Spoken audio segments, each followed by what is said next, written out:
Have you ever found yourself asking the question, what if I'm no longer around? If so, this is the episode for you. Welcome to Beyond the Rut, the podcast that shares encouraging stories and practical tools to help pull you out of your rut into a life worth living in your faith, family, and career. I'm your host, Jerry Dugan, and in this episode, we're going to be joined by retired firefighter and coach, David Landis.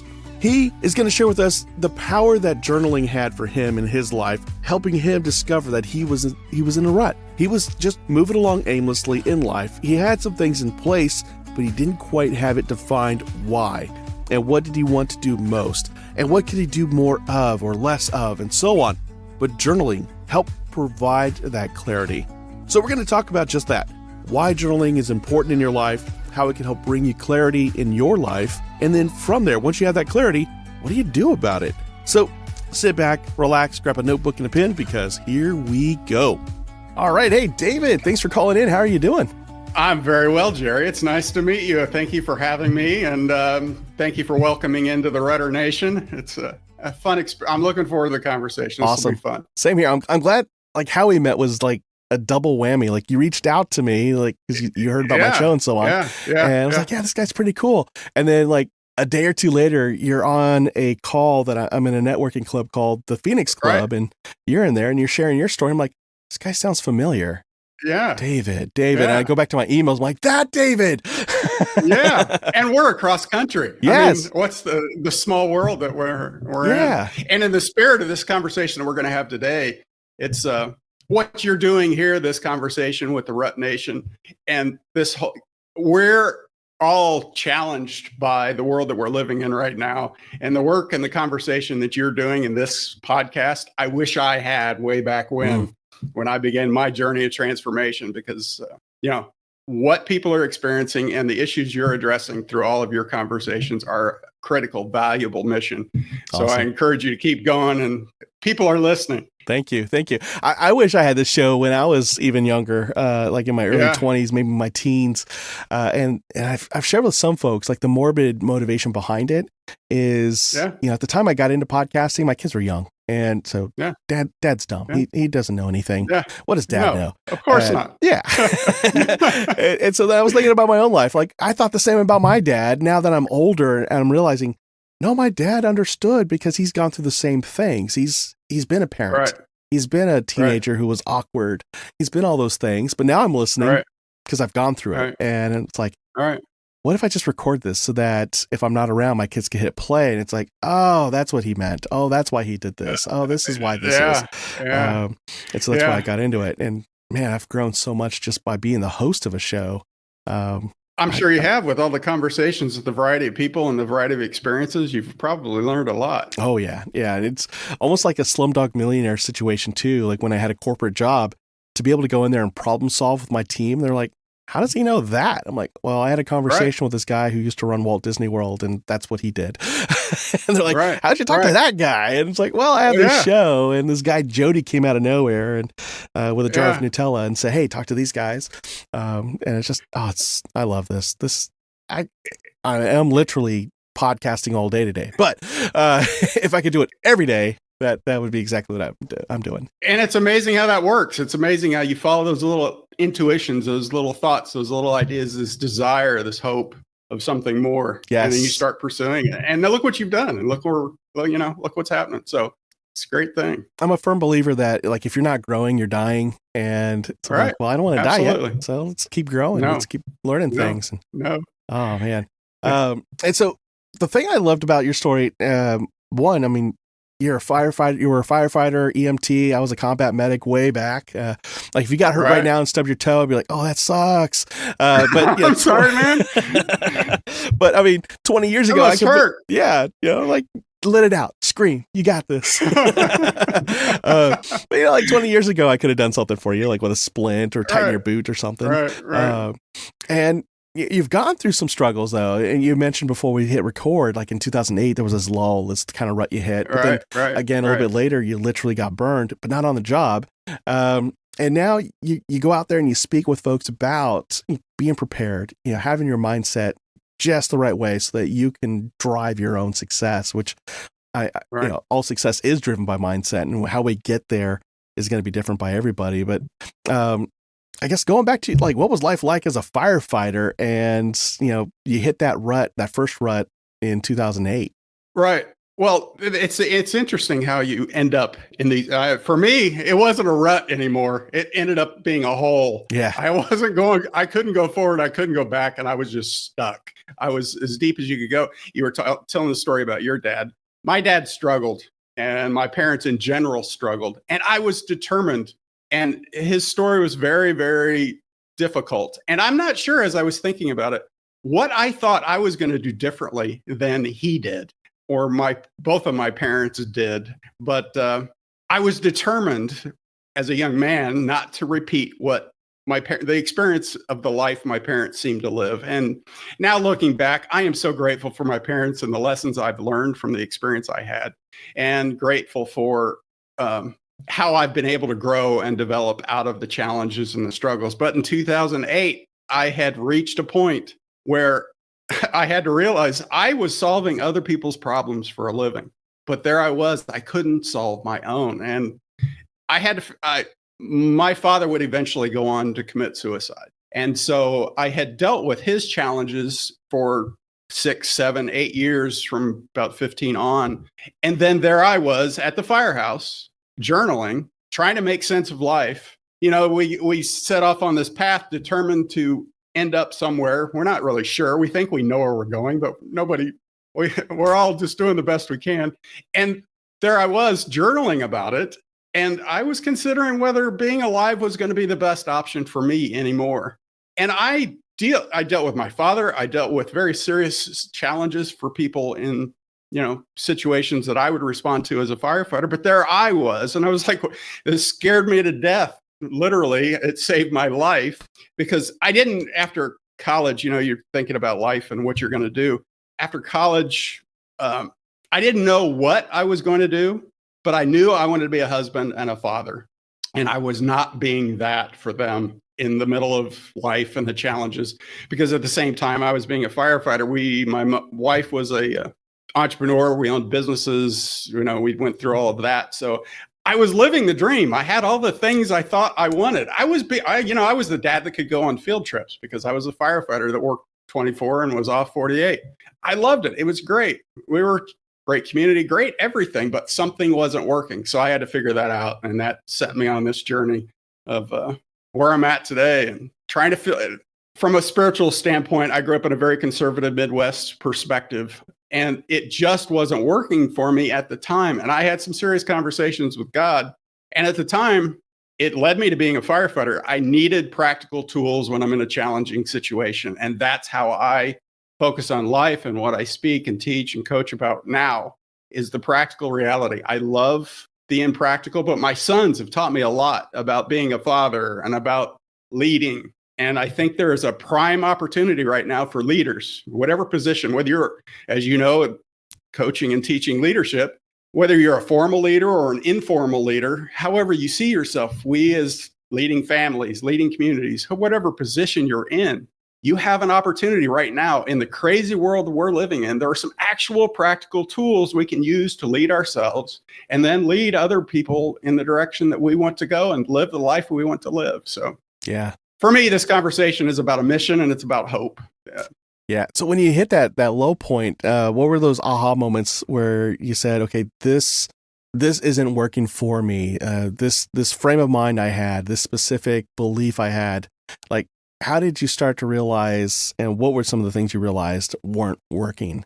What I didn't have these words for it at the time. Yeah. So if you're in that position, just keep working your way forward. You'll figure it out. We don't have all the answers when we're in the middle of it. But for me at the time, the first realization was that I had a good practice. I was journaling. I was reflecting. I was paying attention to what was going on inside of my own head. That's the first critical key. If I wasn't doing that, I wouldn't have known what was going on. I wouldn't have been paying attention. But then it was the journaling, whether or not I was going to continue to live. And knowing the other aspect of this, besides the journaling, is the clarity. I knew what I wanted to be. I wanted to be a husband and a father. And I was determined those two things I had clarity of understanding myself, and I had clarity of where I was going. Yeah. Those are the first two things. And then determination to keep moving forward. Yeah. And you keep working your way from there. Yeah. It's that rut framework before I even developed the rut framework, and you never needed it because you got there on your own. But you recognize you're stuck somehow. You've got this idea going through your head and you're writing it down, and it's giving you that clarity of, what if I'm not here anymore? What if I ended it? And on the flip side, you're like, but where I want to be is this father, this husband, this devoted family man who is pouring into people positively. And you've got that disconnect. You're like, right. Okay. Well, one of these are more important. Yeah. Right. Well, what I realized at the time, what I did realize at the time, but what I was bumping up against was I couldn't be good enough. Mm-hmm. I couldn't work hard enough. I couldn't try hard enough. I couldn't control any of the world around me. I couldn't do anything. And so it just came out as anger and frustration and rage and not being the person I wanted to be around for myself, let alone subject the rest of the people I love and care about. Yeah. And I had tried so hard to be good enough, to pray hard enough, to try hard enough. And so that brought me back to, you were talking about critical realizations. It was like the conversation I had with God when I was 15. I had to find some practical tools. So that's what I need to find some realistic, practical tools to work my way out of this. Yeah. This is resonating with me because I've caught myself thinking a lot of the same things too. Like, I can never earn enough to get out of this financial hole. I can never advance far enough to really achieve the dreams I have professionally. And stepping back and realizing, wait a sec, have I talked with my wife about the financial struggles? And the answer was no. It's like, oh, well, let's bring it up in a way that doesn't make her feel threatened. And, the aha moments from that was like, oh, wow, she's not measuring my success based on how much money I make. And she's, just needs to hear from me. Like, what am I thinking? What am I seeing? What do we need to do differently? And not do it in a way where I'm blaming her. It's, that two-way communication. I was like, oh, wow. But my mindset going in was, we're spending too much and I can never earn enough. I'm not good enough. Right. Therefore, my worth is based on income and not something else. And it was so far from what I wanted to be in life, which was that devoted husband, devoted father, and somebody my kids and their friends could look up to as a positive role model. And I'm like, here, shooting myself down. And you mentioned that you needed practical steps to get there. Like, what were some of the practical things you put into place to start to dig out of that hole? As I said, it has been a process. It's been a journey, but I realized what I've come to since understand was that my job as a firefighter, might back up just one sec, something you were talking about with, not feeling good enough. Mm-hmm. For me, I wasn't measuring my worth in what I was able to obtain. It was just that life was stacking up with ordinary stuff. Yeah. With ordinary challenges. Yes, money is always a challenge in certain situations, especially when you're trying to build businesses and you're trying to do things and you've got young kids and you're raising a family. There's all of the stuff.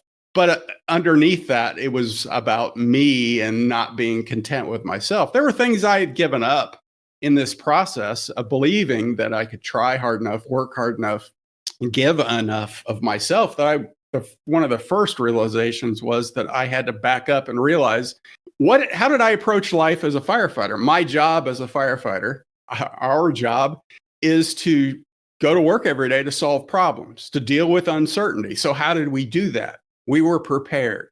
I finally came to realize there was a structure of preparation that we used. And from that groundwork, that foundational structure and system and clarity and understanding and tools and practices, all of the things that we use as firefighters to respond to uncertainty, I could begin to use that with my life, whether that was meeting the uncertainty of the world around me or the uncertainty of my needs, my family's needs, or meeting the uncertainty of my own, not knowing how to move forward, and just beginning to work my way through that process and beginning to understand ourselves. Much of what you've talked about on this podcast and many people are talking about, understanding our neuroplasticity and understanding the beauty of us as human beings and our capacity for navigating uncertainty and adapting and changing. But it begins with preparation. I once heard somebody say that a lot of us aim for nothing and hit it with amazing accuracy. And the idea behind that statement was that we don't know where we're going. We don't know what we want to do. And we don't give it much thought. Or if we do make a statement, it's a very vague one that doesn't have any teeth to it. And so I wrote a book called Beyond the Rut, Create a Life Worth Living in Your Faith, Family, and Career. It's a short read, 126 pages, and it'll help you go through that process of deciding and determining, who am I? Who do I want to be? Where do I want to go? What would success look like for me? Not what my parents told me, not what my friend John says down at the bar, but what do I want for success for myself and a life well lived? And if you're interested in that, go get a copy for yourself at beyondtherut.com/book. It'll take you straight to Amazon where you can get a copy for yourself. And then there's a lot of great, neat, free tools to help you along in your journey. Now, back to the show. What would be like one example of how you would start to prepare yourself to have that mindset and actually go execute it? Like, was there a practical exercise or a routine you implemented? Absolutely. Well, I mean, it's a structure, but one of the best things is, it's a complexity, but if you today are trying to figure out how am I going to move myself forward, a simple structure is creating your own statement of who you are. We don't realize what I love. And you don't need to get lost in the neuroscience of it all. But what that all tells us is that our minds have recorded our life so far, and we are just simply playing the recording, the repetitious, who we have come to believe ourselves to be. And we can interrupt that process. And what I like about understanding science, having been a firefighter and a paramedic, when our body is mysterious. There's stuff going on inside. And as a medical professional, you could affect and influence what was going on inside this body when you don't necessarily have direct access to it. And we have not necessarily direct access, but we can influence our thinking. And one of the practices that I used recently, we're all living in it, AI and the world and all of the stuff. I was having my own existential crisis about a month ago, literally. I was watching too much information, too many thoughts about what's going on. And I was like, back up, David, use your tools. And I began to write my own script. I began to write my own story. I got a page I shared with some friends from the Phoenix group.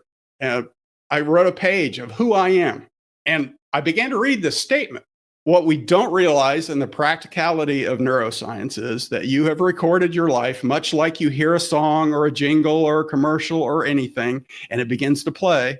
And even now, I'm guessing from your childhood, there's a movie or a cartoon or a Yoda phrase or something from the Lord of the Rings or whatever that you can recall instantaneously that runs in your head. You can begin to interrupt that randomness with intentional thoughts about who you want to be and how you want to be. And right now, in this world we're living in, as I said, I wrote down a statement and I read it on a regular basis. I read different parts, resonate me. It was a beginning spot just to remind myself who I am and to interrupt the automatic stuff that I've collected over my lifetime and begin to reshape it. And I think you were talking about, where did this begin? From the, crisis I had in 2008 to now. It's been a continual process of learning that I can intentionally lead myself. I call it self-mastery. You can lead yourself and then manage yourself. It's a dual role you play for yourself. And then by extension, for all of those things that are important in your life. And that's why I see now as a wonderful opportunity. We're facing amazing challenges. I get it. We all are. But those of us who are willing to be courageous and stand up and lead, we can all be fearful of life at moments. We can all experience it. Yeah. People, as a firefighter, aren't you afraid to go into a burning building? Aren't you afraid to go into that situation? Because my job was going into somebody's really bad day. And I learned to make friends with fear. Yes, there were those moments. It's like, hey, wake up, pay attention. There's something serious going on here. And then you go, okay, thank you for the information. And I deal with the information and I put it where it's supposed to be. And then I go do what I need to do.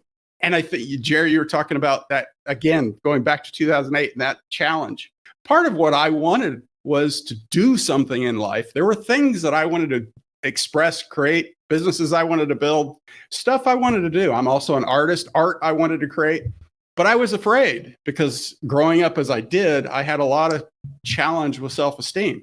People saw me as whatever they saw me as, a husband, member of the community, firefighter, all the things.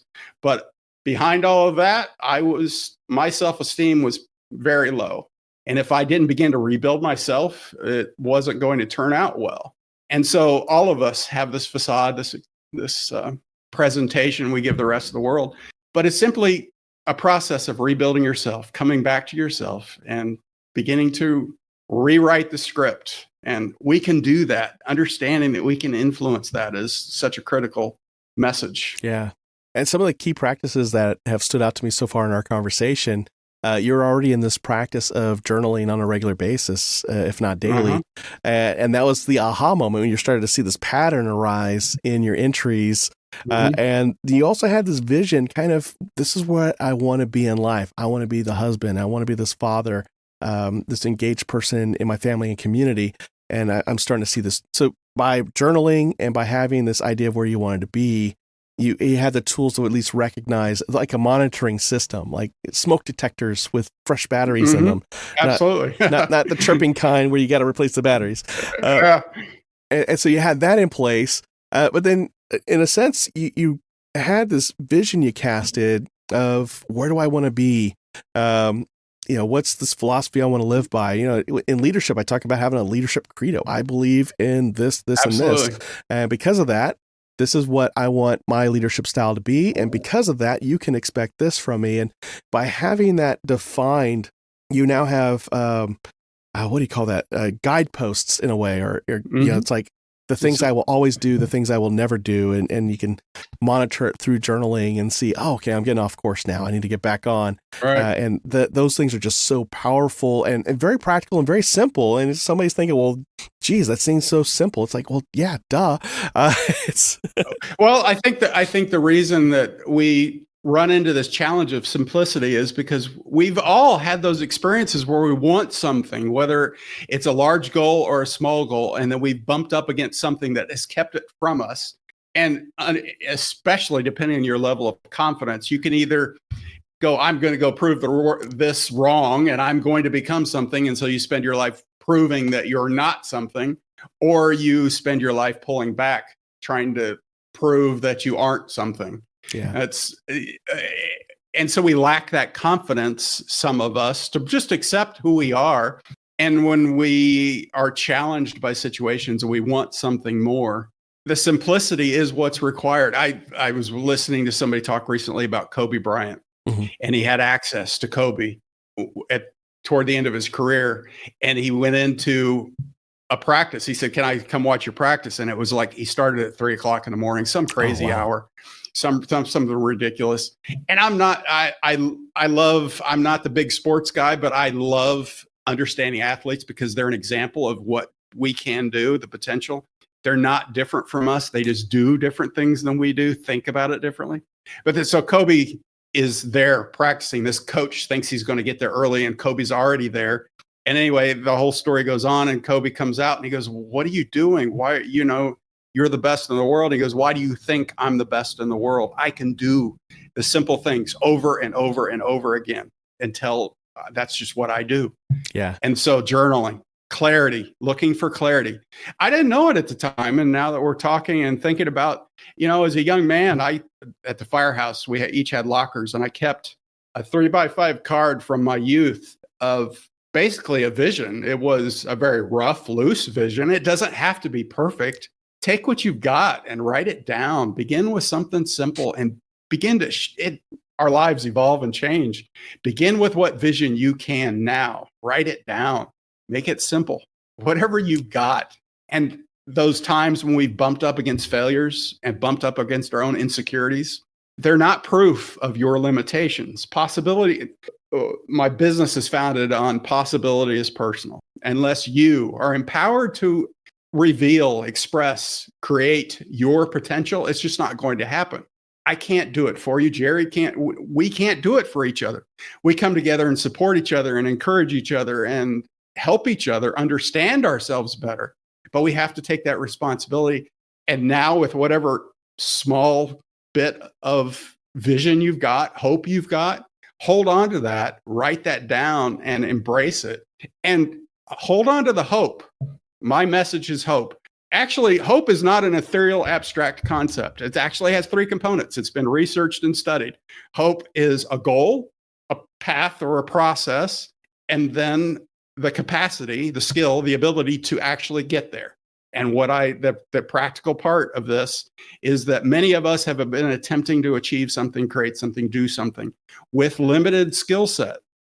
And it's, it can be easy to blame previous generations and things, but the world has changed so much just in our lifetime so far. And I saw research that's saying how much more it's going to change now.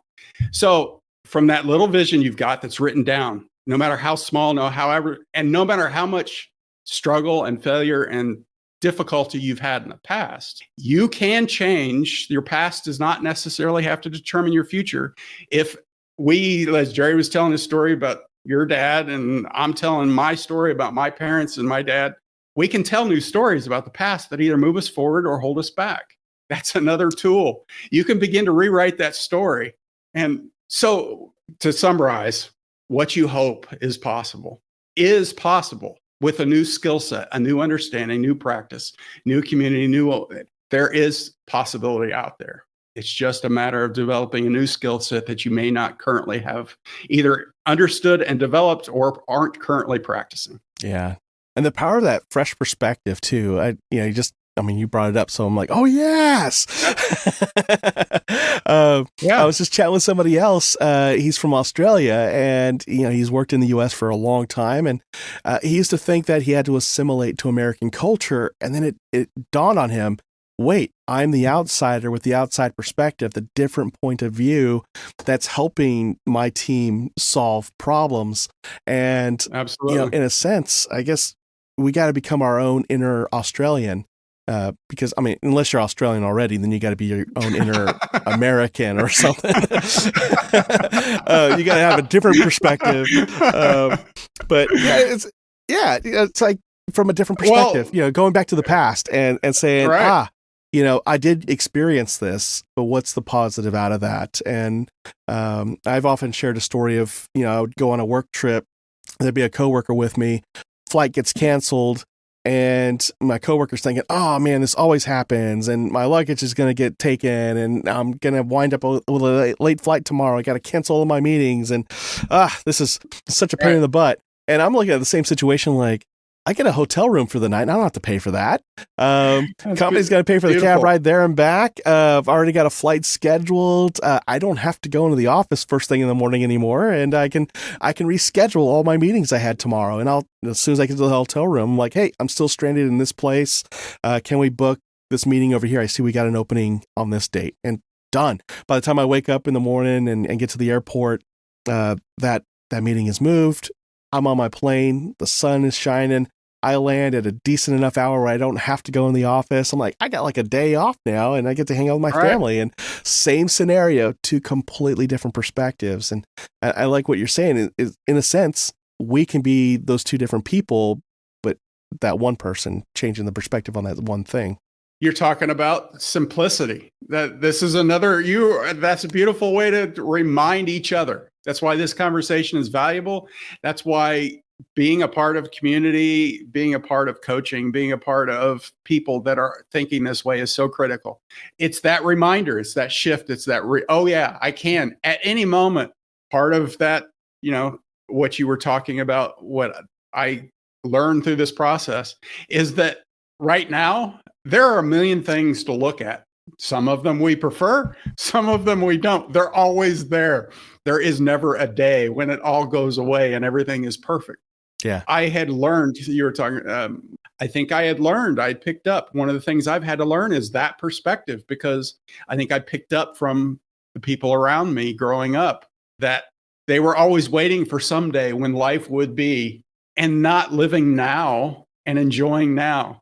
Yeah. And as a firefighter, when I walked into those situations, my son, who's now a man and has a family, and he's when he was younger and thinking about, I said, do you want to be a firefighter? He goes, no, I couldn't be a firefighter, knowing that somebody's always sick and hurt. Yeah. Wow. And but the reality is somebody is always, we each, somebody I enjoy, Andy Andrews, I don't know if you've heard of him, author, and coach, and he always says, you're either in front of a problem, you're either before a problem, in a problem, or after a problem. It's always going to be happening. And now is a time when you can be positive. Now is a time when you can look for the good things, because it's not, as a firefighter, responding to emergencies. It's preparation you're talking about. Being aware, being awake. When I walked into situations, emergency situations, I was aware. It was often not a very pleasant situation, but my job, I knew who I was. I knew what my role was. I was very clear about where we were going. My job was to step in and help somebody move to the next step. I couldn't solve it all at once. We can't solve our problems all at once, but you move to the next step. And so from that perspective, it didn't make the problem go away, but I was able to creatively, courageously, with curiosity, work my way through a challenge, because oftentimes people don't realize a firefighter's never seen the challenge that they're presented with. It's an unknown puzzle. Yeah. Sometimes it's and that's another perspective. Sometimes it's a repeated puzzle that runs could often be the same. If anybody out there is a firefighter and knows what I'm talking about, we all have work that just shows up again and again. But when those situations come up, when they're critical and you don't know what's going to happen, and this applies whether it's your life right now where you're at, or whether it was a firefighter meeting an uncertainty, you just work your way through it. But you do it with understanding who you are and who you want to be. And back to that simple tool. Right now, where you're at, simple questions. Who do I want to be, and how do I want to be? And whatever position you're in, whatever challenge you're facing, I ask myself that question all the time. It's a simple tool. Who do I want to be, and how do I want to be? Am I close or farther? And what's one step I can take to move myself closer to being who I want to be or how I want to be? I love that. Dave, that was a perfect landing spot too, as we're running out of time here. So you do keynote speaking, breakout sessions, workshops, online programs. If somebody says, hey, I just heard this guy, David, I need him to come into my organization and talk with us, what's the best way for people to reach out to you? David Landis, LANDIS.me, and email me at david@davidlandis.me. Awesome. And before we go, I always ask my guests for one final word of wisdom. And so what's top of mind, and what's that last word you want to share with folks? No matter where you're at in this world, you have an opportunity, you have a potential.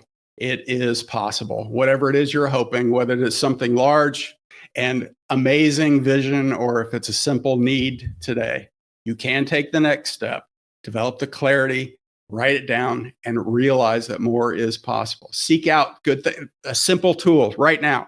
Look for help where you need the help, whatever it is. We have an amazing world of resources right now. It depends on what you're looking for.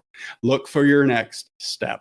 It is possible. Write down a sentence. Who do you want to be, and how do you want to be today, even in the middle of the challenge or the blessing that you're in the middle of right now?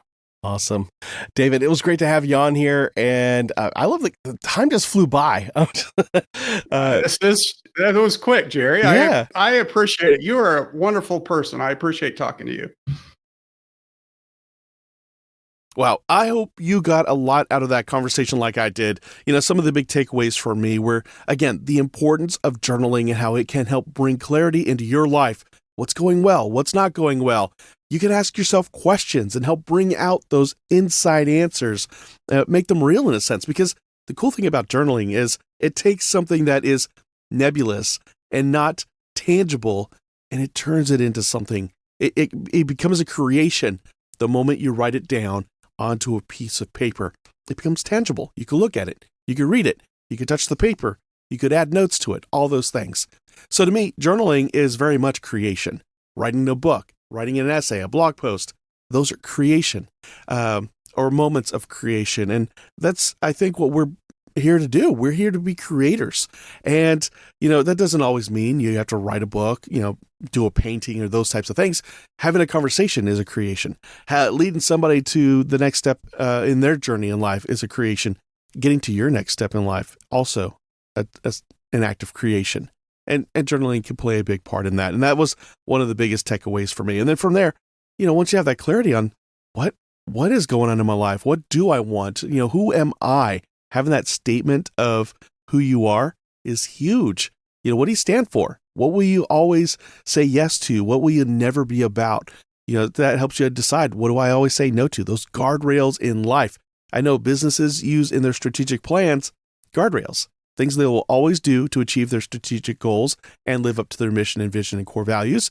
But they also have guardrails for what they will never do, because those actions and behaviors would undermine all the work that they're doing. And journaling helps you create that for yourself. So I love that. Now, if you want more of David Landis, his website, his LinkedIn account, more episodes of Beyond the Rut similar to this one, where we talk about mindset and possibilities, then check out the show notes at beyondtherut.com/416. There you'll find links to all that, plus links to my book, Beyond the Rut, Create a Life Worth Living in Your Faith, Family, and Career, and any other resources that I feel will be of great help to you. And now, I'm glad you joined me for this episode, and I look forward to joining you again on the next one. But until then, go live life beyond the rut. Take care.